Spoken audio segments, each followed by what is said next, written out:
ஐஸ்வர்யா கருத்தரித்தல் மையங்களில் குழந்தையில்லா தம்பதியருக்கு இலவச ஆலோசனை மற்றும் சிகிச்சைகளில் மாபெரும் சிறப்பு சலுகை. காங்கிரஸை தனிமையாக்கி வாக்குகளை பிரிக்க பாஜக திட்டம் தீட்டி வருவதாகவும் செல்வ பெருந்தகை தெரிவித்திருக்கிறார். காங்கிரஸ் சர்ச்சைகளை பாஜகவின் ஒரு சதி என்றும் செல்வ பெருந்தகை தெரிவித்திருக்கிறார்.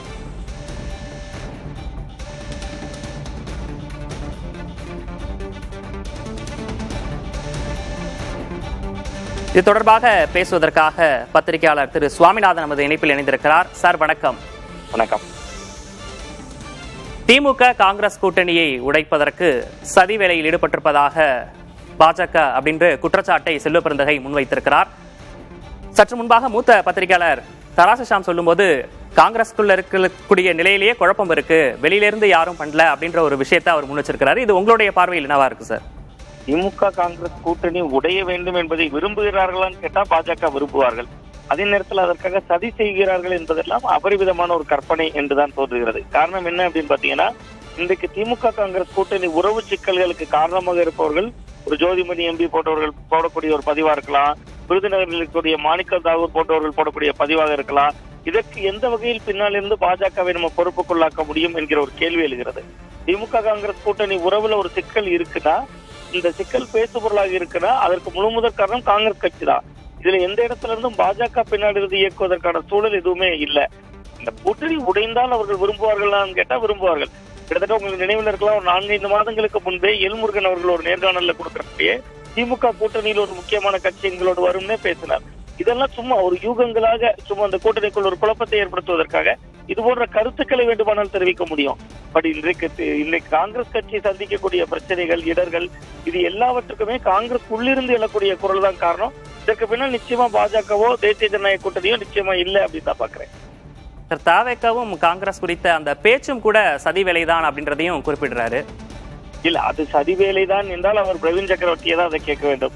அவர் தான் நேர்ல போய் சந்தித்து வந்தார். நீங்க அது சதி வேலை அப்படின்னா அவர் ஏன் நேர்ல போய் சந்திக்கிறார்? டெல்லியில நடந்த அகில இந்திய கூட்டத்துல மல்லிகார்ஜுன கார்கே, ராகுல் காந்தி போன்றவர்கள் கலந்து கொண்ட கூட்டத்துல இருவேறு கருத்துக்கள் இருப்பதை பதிவு செய்திருக்கிறார்கள். வெளியில் செய்தியாளர்கள் சந்திப்பின் போது கூட கருத்துக்களை கேட்டாங்க. 2 தரப்பான கருத்துக்கள் இருந்தது. 2 தரப்பையும் கேட்டாங்கன்னு பேட்டி கொடுக்க வேண்டிய சூழல் இருந்தது. இதுல சதி என்பது இல்லை. காங்கிரஸ் கட்சிக்கு ஒரு கட்டுக்கோப்பு இல்லை. ஜனநாயக ரீதியிலான அமைப்பு முறை என்கிற புரிதலோடு அவர்கள் ஆளுக்கு ஒரு திசையில் களமாடுவதை அனுமதிக்கிறார்கள். அது கிரவுண்ட்ல மிகப்பெரிய பாதிப்பை காங்கிரஸ் கட்சிக்கு ஏற்படுத்தும். நீங்க ஒருவேளை திமுகவோட உறவு தொடர்ந்தால் கிரவுண்ட்ல எப்படி திமுகவினர் முழு மூச்சாக வேலை செய்வாங்க? நேற்று எந்த மாணிக்கம் தாகூர் காங்கிரஸ் கட்சி சார்பில் எங்களுக்கு கூடுதல் சீட்டு தாங்கன்னு தொடர்ந்து வலியுறுத்தினாரோ, அதே விருதுநகர்ல தான் நேற்று இளைஞரணி கூட்டத்தை காட்டினாங்க. 1 லட்சம் நிர்வாகிகளை திரட்டி காட்டியிருக்காங்களே. அப்ப இதையும் நம்ம பொருத்தி பார்க்க வேண்டி இருக்கிறது. அதனோடு அப்ப தாவேக்காவோடு பேச்சு என்பது சதி இல்ல. அது சதி என்றால் பிரவீன் சக்கரவர்த்தியை போய் சந்திக்கிறாரு. காங்கிரஸ்குள்ள இருந்தே அப்படியான ஒரு குரல் இருக்கிய அண்மையில பீட்டர் அல்போன்ஸ் அவர்களுடைய உங்களுக்கு கொடுத்த அந்த புதிய தலைமுறை நேர்காணல்ல கூட அவரே ஒப்புக்கொள்கிறாரு. திமுகவோடு எங்கள் உறவு தொடரும், இருந்தாலும் தாவேக்கா கூட போக வேண்டும் என்று ஒரு அழுத்தம், ஒரு குரல் உள்ளுக்குள்ளதே கேட்காதுன்னு தானே சொல்றாங்க. காங்கிரஸ் கட்சி தன் நிலையை சரி செய்யாமல், தன் மட்டத்தில் இருக்கக்கூடிய குளறுபடிகளை தீர்க்காமல் எல்லாவற்றுக்கும் பாஜக தான் காரணம் என்கிற வழக்கமான அரசியல் ஆயுதத்தையே கையில் எடுப்பதாக தோன்றுகிறது.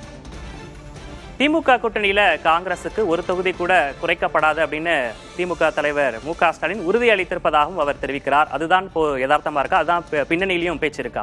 இல்ல, நிச்சயமாக குறைக்கப்படாது. நீங்க குறைக்கப்படுமாங்கிறதே ஒரு கேள்வியாகவே இல்லை. இவ்வளவு நாளமும் அவங்க கேட்டதா ஆட்சியில் பங்கு, அதிகாரத்தில் பங்கு, கூடுதல் சீட்டு. இப்ப குறைக்கப்படாது என்கிற இடம் நோக்கி நகர்ந்திருக்காங்கன்னா காங்கிரஸ் கட்சி கொஞ்சம் பலவீனப்பட்டிருக்கிறது. தன் கோரிக்கையில் தான் நம்ம புரிந்து கொள்ள வேண்டியிருக்கிறது.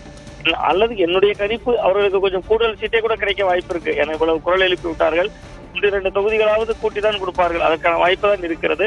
மற்றபடி கண்டிப்பாக தொகுதிகள் குறையாது. ஏற்கனவே எவ்வளவு குறைக்க முடியுமோ அவ்வளவு குறைத்துதான் இவர்கள் வாங்கி கொண்டிருந்தாங்க. 2011 60க்கு அதிகமான இடங்கள், 2016 40க்கு அதிகமான இடங்கள் இருந்தது. இன்றைக்கு ஒரு 25 இடங்கள்ல தான் 21ல போட்டிட்டாங்க.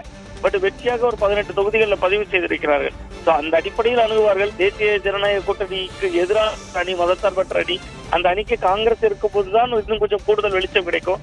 அந்த அடிப்படையில் தொகுதிகள் குறைவதற்கு கடுகளவு கூட வாய்ப்பில்லை. அந்த இடம் செல்வ பெருந்தகை அவர்கள் சொல்வது மிகச் சரியான இடம் தான். இணைப்பில் உங்களுடைய கருத்துக்களை பகிர்ந்து கொண்டமைக்காக நன்றி திரு சுவாமிநாதன். ஐஸ்வர்யா கருத்தரித்தல் மையங்களில் குழந்தையில்லா தம்பதியருக்கு இலவச ஆலோசனை மற்றும் சிகிச்சைகளில் மாபெரும் சிறப்பு சலுகை. எங்களுக்கு ஒரு குழந்தை.